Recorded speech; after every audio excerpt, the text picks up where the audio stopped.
Good morning, guys.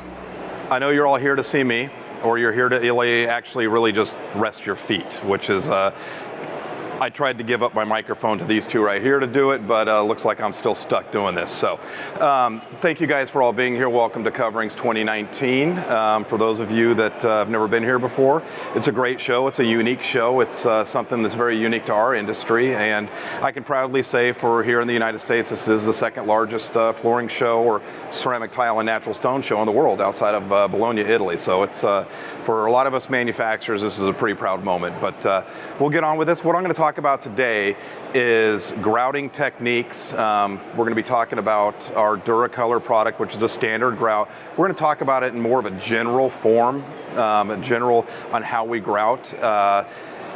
We get a lot of questions. We get, as a manufacturer, I've been doing this 31 years, and I'm only 18, figure that math out. But we've been doing this a while, and I'll tell you, if you guys are contractors or distributors or even other manufacturers out there, what are the one complaints we always get about ceramic tile? One of them is the grout doesn't look like it's supposed to look like, or hey, my tile looks great 5 years later, but man, that grout looks horrible.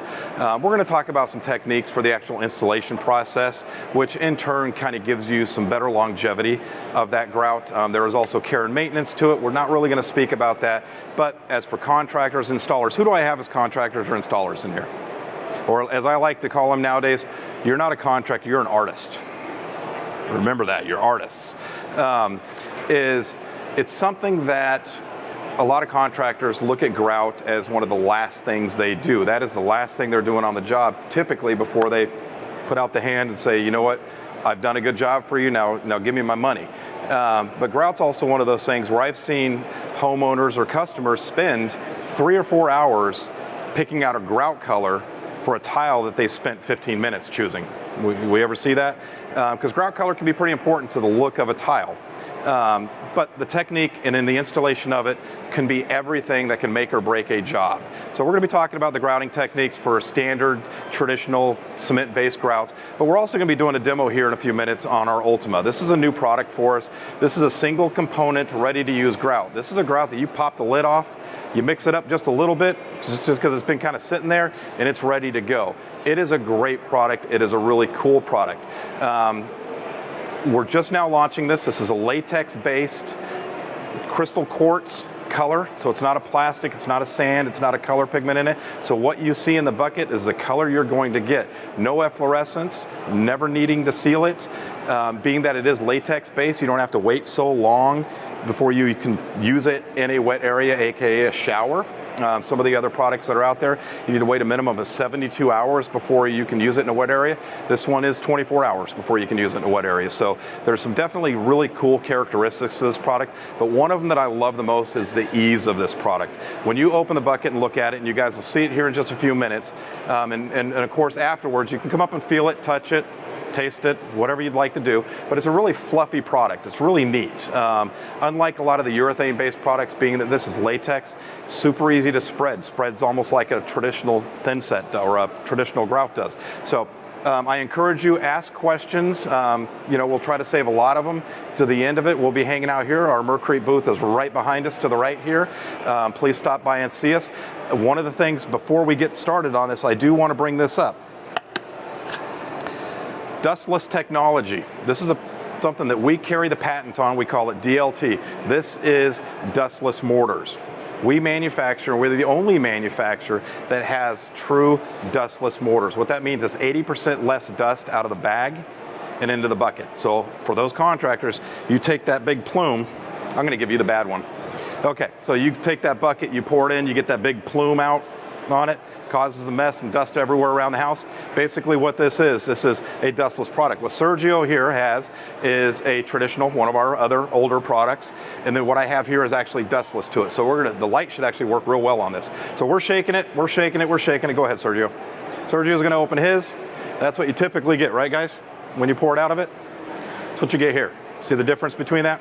It's 80% less dust. So you're going to see 80% of that's gone. Now, I'm going to tell you right now, we don't talk about the health benefits of it because we're not doctors. Silica is still a problem out there. There's still a silica product. But imagine the cleanliness on the job. Imagine that poor guy over there in the corner for those commercial contractors that's doing the mixing all day long. Okay? 80% less dust. So this is a great product. What it's really done for the attributes of all of our tile, or all of our mortars out there, it's really made it a better product for the same price. So for those of you that use Merkrete or are not familiar with Merkrete, this isn't an added expense. This is an added bonus, is the way I look at it. So again, if you guys want afterwards, you can talk to us about dustless either here or over at our booth. But Sergio's going to go ahead and get started on our sanded grout. Duracolor's our sanded grout. Comes in 32 colors. Comes sanded, non-sanded. Traditionally with sanded grouts, you're going to go from about an 1/8 inch up for sanded, 1/16 to 1/8 inch for non-sanded. Does anybody know the reasons why? One's sanded, one's non-sanded. It's the fill. It's the fill of the joint. All you're doing is filling the joints for space. Gives it body. So one of the things you're going to see Sergio doing here before grouting is, it's not a must, but it's something that all manufacturers, and I have worked for a few in my life, that we recommend, is taking a damp sponge and you wipe off the surface, especially if it's either a commercial job or a job where there's other trades working in the house. Because typically you'll set tile and you've got people walking on it, you've got people or things being swept around, getting inside the grout joints. We know the grout joints are clean. He's taken a sponge and he's wiped off the surface. And that's what that's doing, is getting rid of any contaminants that can be there. Does anybody know what the #1 contaminant is in our business? Dust. Dust is our #1 contaminant. My father always used to say that if you didn't wipe off your floor, whether it be tile or concrete or wood, if you didn't sponge it off, it was like taking a piece of tile, buttering the back of it, and walking out to the garden and dropping it in the dirt, because all it's going to stick to is that top dust. So we always recommend, even before grouting, get the dust off, okay? But adding a little bit of water or that moisture to the surface really helps lubricate that surface to allow the grout to move around a little bit easier. So we've wet that off. We've made sure our grout joints are clean. Does anybody know the rule for how much material you're supposed to have or can have in your grout joints prior to grouting? When I say material, it means mortars. You know, when you're spreading it, you set your tiles, you kind of get a lot of that mortar that wants to push up through. Does anybody have any idea what the allowable amount is for that? It's half the thickness of the tile. So meaning that if I've got a lot of mortar buildup in here, I've got to take it out to half the thickness of the tile. So that way I've got enough grout in there to create a color. Now, we as manufacturers put all these polymers, all these chemicals inside of our grouts, so that way they can look their best and perform their best. But we also rely on the contractors, the tile installers, or the artists to help us in that by doing the right thing. If you have a grout joint that looks like this inside of it, you got a lot of the trowel marks, what is a possible thing that could happen to the grout? You got a high and a low and a high and a low and a high and a low. Well, it's going to dry fast, dry slow, dry fast, dry slow, dry fast. We try to control that as much as we can with all the chemicals that we put in these products, but there's only so much we can do as a manufacturer. So what ends up happening is you can actually have shaded grout. Okay, so we're going to ask you that you have nice, clean, even grout joints, as well as half the thickness of that tile being installed available to accept that grout. That kind of makes sense? Did I explain that all right? Okay. All right, so Sergio wiped this off, made sure there's no contaminants on it. We've already mixed our grout. Now, I'm going to kind of go through a little scenario here, and I'm going to be asking you guys some questions you don't have to answer, and I really probably couldn't see you anyways because there's some really bright lights at me, but I'm going to tell you on some of the questions I'm going to ask are trick questions. I'm going to give you that much of a tip. But he's moistened the surface again, it dried up on us. He's going to go ahead and start grouting, smearing this in. But when it comes to mixing a traditional sanded grout, whether it be mine or any of the other manufacturers, there's some processes that you have to go through, and these processes are extremely important. Okay? 1, measure the water. Out of my tile contractors, who here actually measures the water for their grout? All right, we got one down here. Now, here's the reason why we're going to recommend that you measure the water. Is these are pigmented colors, right? Okay, a grout is a pigmented product. There's color pigments, there's polymers, there's all kinds of baking sodas and cake recipes to these things. But if I've got a darker grout, for example, we're going to call this darker grout one of those things. If I've got a multi-bag grout job, so if I'm doing an area and I've got 3 or 4 bags and I don't measure the water, My eyeball's measuring for me. Oh, the manufacturer says 4 quarts. Yeah, that looks like about 4 quarts. What do you end up doing? You pour the powder in, you mix a little bit. More water, more powder, more water. You're kind of going back and forth, right? Till you get that consistency that you like. Now, on the second bag, we do the same thing. The third bag, we do the same thing. So now, we might be off a little bit of water. And here's the analogy I like to use for this. If I took 2 glasses of coffee or Coke or something dark and added a little bit of water to one and a little bit more water to the other, what have I done? I lightened one. I changed the color, did I not? So if this is a color pigmented product, whether it be mine or anybody else's, they're color pigmented, what do you think the end results are gonna be? On a darker color grout, I could end up with one color here, one color here, one color here, even though they are the same dye lot and the same color. So that's something we want to really be careful of. I use in my garage, what I have is what I refer to as monkey buckets. They're buckets with holes in it. They have all different manufacturers written on the sides of these buckets.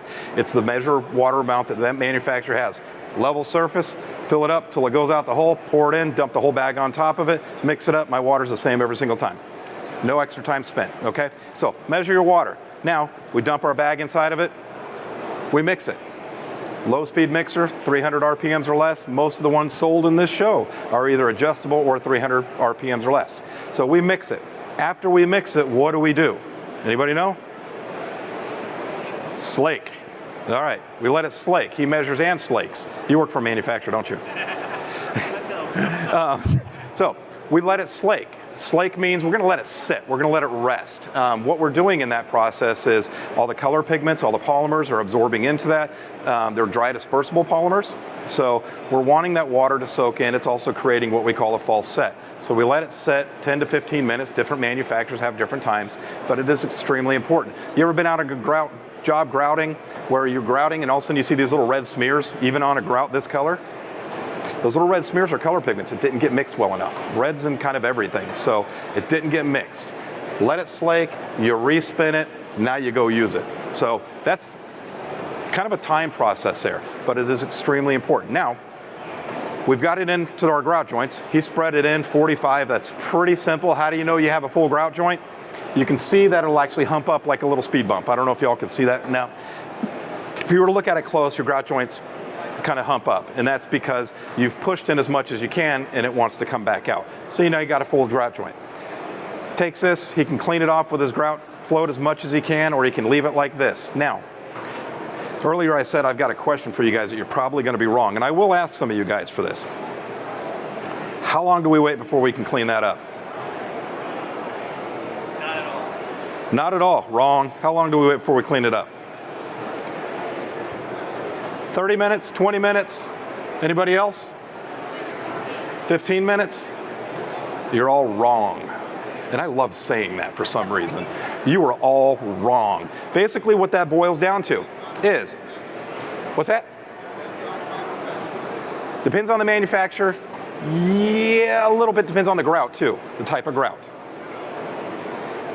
Temperature, humidity, and that's how we're not getting into time. So you're kind of answering my question for me. Yeah, there's 2 manufacturers. We've got one that's 20 minutes. If you're not cleaning it in 20 minutes, you're at it with a doodle bug and a scouring pad and everything else. So it depends on the grout. That's one. But also 2 though, the old way we used to do this is we'd wait for it to haze over, right? It's the old way to do it.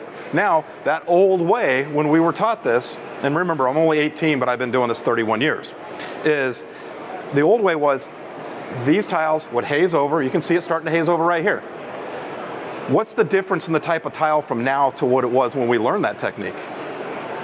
Ceramic versus porcelain, okay? Ceramic tiles will absorb some water. They will absorb water from your grout joints. Will porcelain tile? Porcelain tile is less than 0.5005%. It's an impervious product. So, if I wait for this to haze, this is a porcelain tile, I'm gonna be getting on it way too soon. So there is no time to it. What it is, and there's a way to measure this, and this can go with the high-end mortars, like we've got one called Pro Grout. It can go with a lot of them, is when you can touch that product firmly and it does not transfer to your finger. That's when it's time to clean up. If you get on this too soon, what do you think is going to happen? I'm going to end up with a grout joint that looks like this. I'm going to pull it all out. Second is, I'm going to pull color pigments. We call this a green grout. Even though it's brown, we call it a green grout because it's fresh, it's new. Okay, if I get on it too soon, I'm pulling color pigments out, I'm pulling product out. I ended up having a grout joint that's sunk in, and I'm also going to be introducing water to it just a little too soon, which could cause shading.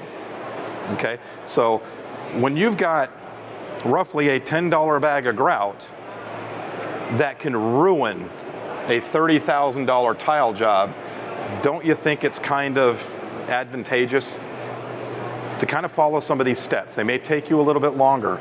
They may put you on that job just an hour longer, but what it really makes is the difference of how the performance and the look of that grout's going to be at the end of the day. So we waited our amount of time, we cleaned it up. We're not even going to bother trying to clean this up, because simply we'll pull it out of the grout joints. It'll just be a mess. We won't even get it up. So we've got it in, we wait for it to firmly be done, and it's done. We can take this board, we'll set it off to the side here or leave it up here for now. You can look at it. Again, this one's Duracolor. It's a really cool product for us.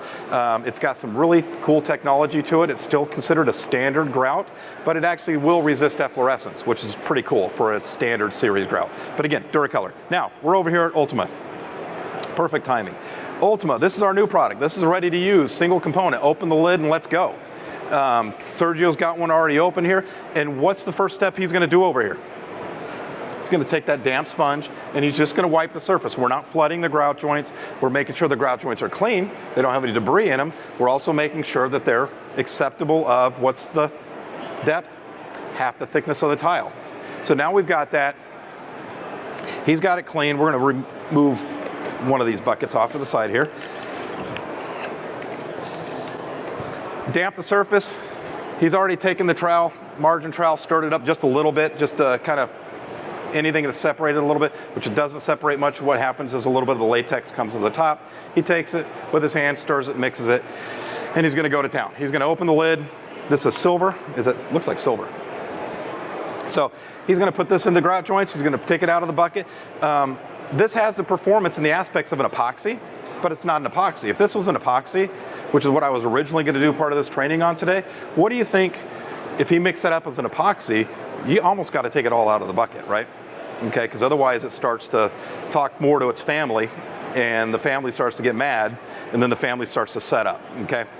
Now, the Ultima, he can take that, leave it in the bucket. He's got an open time of a good hour, hour and a half. Because this is a latex, it's not going to get that urethane skim over the top of it to where you'd have to remix it back in, and you can only do that so often with a urethane. But being that this is a latex, it's a really cool product. One of the things neat about this is when he pulls it out of the bucket, and you guys, again, can come see this afterwards, this is actually a super fluffy product. I don't know how well y'all can see that. That's nice. But it's a really fluffy product. So again, y'all can come up here. He's got it. He's putting it in grout joints. He's not grouting any different than this, okay? Now, some of our other products that are out there, and we're not going to say that we have one, and I'm not going to mention names, are urethane based. Did you guys ever use those? You ever had urethane haze problems? Okay, yeah. This isn't urethane, so you don't have to worry about the haze. Second on that is a lot of those too, you can only do like 9 square feet at a time. Then you got to start cleaning it up. I can throw down probably 150 to 200 feet of this, then start cleaning it up. I don't have to worry about that urethane haze on top of it. Again, why? Because this is a latex base. Has a little bit of flexibility to it, never have to seal it, no efflorescence, color consistent, UV consistent, or UV resistant. Okay, so he's got it cleaned. Now, where he's got it over there, he's got it into his joints. How long do we got to wait before we can clean that up? 0. He can start cleaning it up right now. It is going to be a softer material, so you don't want to be as hard on it as you would with this, but he can go ahead and start cleaning it up right now. Pretty easy, isn't it? Okay. We're seeing a lot of manufacturers, a lot of distributors, a lot of design houses are moving towards these types of things because, as I said earlier, grout can be a problem in a lot of cases. I've always had the saying, you give me a $10 bag of grout, I will give you a $1,000 job problem. And whoever wants to hear those words. You know, standard grouts have their place, they have their home, and used properly, they will perform just as well as any other grout out there. There's sealers that can go on these that can make them great. okay? Make them really good products. But there's products that already have all those attributes that if you didn't have to, if you're a distributor, have extra SKUs. If you're a installer, you don't have to buy extra products. This is something where you can literally buy the product, you walk out with it, and you use it. And as I said, the color in the bucket's the color you're gonna get. I don't know if there are some manufacturers, and I've had to learn this over the years, when you add water, something changes in color. There's some grouts that actually are pink, and you add water to them, it'll turn gray or blue. This is what you see is what you get on it. So Sergio's gonna go ahead and start cleaning it. You can feel that this actually has a little bit of aggregate to it. It does not dry shiny. Can you guys hear me? Does that kind of go in and out? It does not dry shiny. Yes, ma'am. My hearing's bad. How many colors? How many colors do you have? About 22. 22 colors. She's asking how many colors we have in the line. There's going to be about 22 colors with this particular product. We're not going to have the greens and the blues that we have. If maybe we see a demand in it later on down the road. But right now it's about 22 colors in the product line. Sergio, am I missing or forgetting anything? Thanks for your help. Now, with this being said, you can see he's cleaning it up. He's got it. One side of the sponge looks like a microfiber towel on it. Is that necessary? No, that's not necessary. You can use typically a hydro sponge just to clean this up. Make sure, as always with any grouts, you're changing your water often. Because if you don't change your water often, what are you doing after a certain point of time? You're taking what you just took off back and putting it right back on. So change your water often. He's going to clean this up. Again, doesn't need to be sealed. It's almost as strong as an epoxy. Is it chemical resistant like an epoxy? No, but is it stain resistant? Yes, it is. In a residential application or light commercial, it's perfect. Outdoor applications, like do you have any grouts that are good for outdoor applications, like swimming pool tile, those kind of things? Yeah, absolutely. I don't know if everybody heard that, but any grouts that are for outdoor applications or swimming pools, I'm